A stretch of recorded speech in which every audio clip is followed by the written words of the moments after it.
Hello friends, అందరికీ నమస్తే. చాలా రోజుల తర్వాత జాబ్ కంటెంట్ వీడియో అయితే పోస్ట్ చేస్తున్నానండి. మీరందరూ కూడా లైక్ చేయండి. ఇలాంటి ఉద్యోగాలు ఏమైనా వచ్చినప్పుడు కూడా మన ఛానల్ ద్వారా నేను మీకు అందించడం జరుగుతుందన్నమాట. సో ఇక వివరాల్లో కనుక వచ్చినట్లయితే, గ్రామీణ డాక్ సేవక్ అంటే పోస్టల్ శాఖలో ఉద్యోగాల భర్తీకి నోటిఫికేషన్ అయితే విడుదల చేశారు. సో ఆంధ్రప్రదేశ్ పరిధిలో వచ్చేసి 1215 ఉద్యోగాలు అయితే ఉన్నాయండి. ఈ ఉద్యోగాలకు 10వ తరగతి పాస్ అయితే సరిపోతుంది. ఎలాంటి రిటర్న్ ఎగ్జామ్ లేకుండా కేవలం మనం అప్లై చేసుకుంటే సరిపోతుందన్నమాట. సో చాలా మంచి ఉద్యోగాలు, తప్పకుండా అప్లై చేసుకోండి.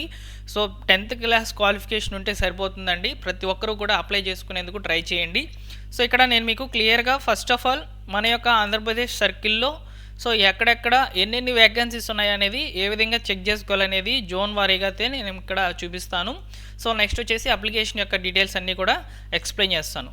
ఫస్ట్ ఇది చెక్ చేసుకోండి. దీనికి సంబంధించిన అఫీషియల్ వెబ్సైట్ వచ్చేసి India post GDS online .in ఈ యొక్క వెబ్సైట్ నుండి అయితే ఈ డీటెయిల్స్ అన్నీ కూడా మీకు కనిపిస్తాయండి.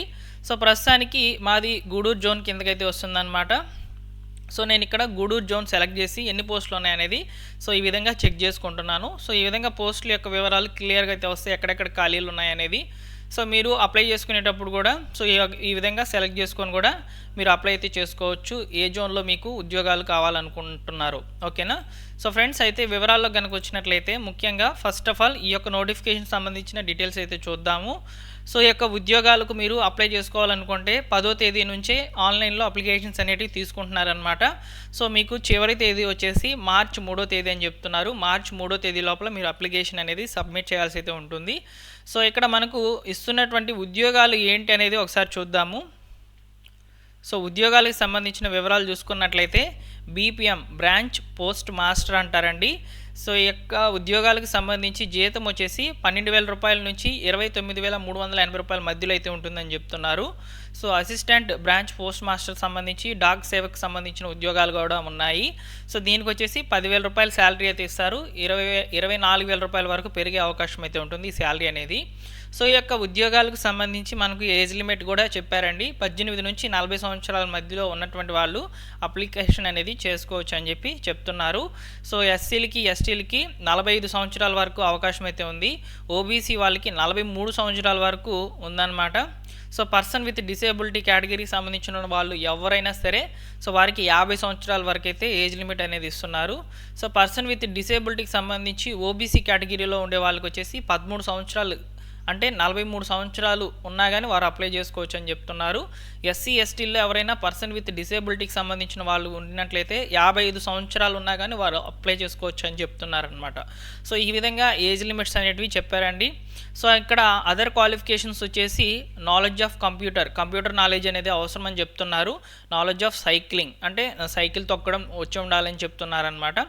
సో నెక్స్ట్ వచ్చేసి ఈ యొక్క ఉద్యోగాలకి సంబంధించి మనము అప్లై చేసుకోవాలనుకుంటే సో అఫీషియల్గా లింక్ అనేది డిస్క్రిప్షన్లో అయితే ఇస్తాను. సో దాని నుంచి మీరు ఆన్లైన్లో అప్లికేషన్ అనేది చేసుకోండి, లేదా మీ దగ్గరలో ఉన్నటువంటి సర్వీస్ సెంటర్కి వెళ్ళైనా కానీ మీరు అప్లై అయితే చేయించుకోవచ్చు అనమాట.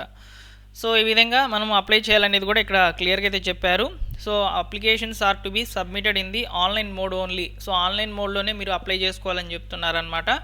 సో సెలక్షన్ ప్రొసీజర్ వచ్చేసి మెరిట్ ఆధారంగా సెలెక్ట్ చేస్తారండి. 10th వచ్చినటువంటి మార్క్స్ ఆధారంగా మిమ్మల్ని సెలెక్ట్ చేసేందుకు అవకాశం అయితే ఇస్తున్నారు.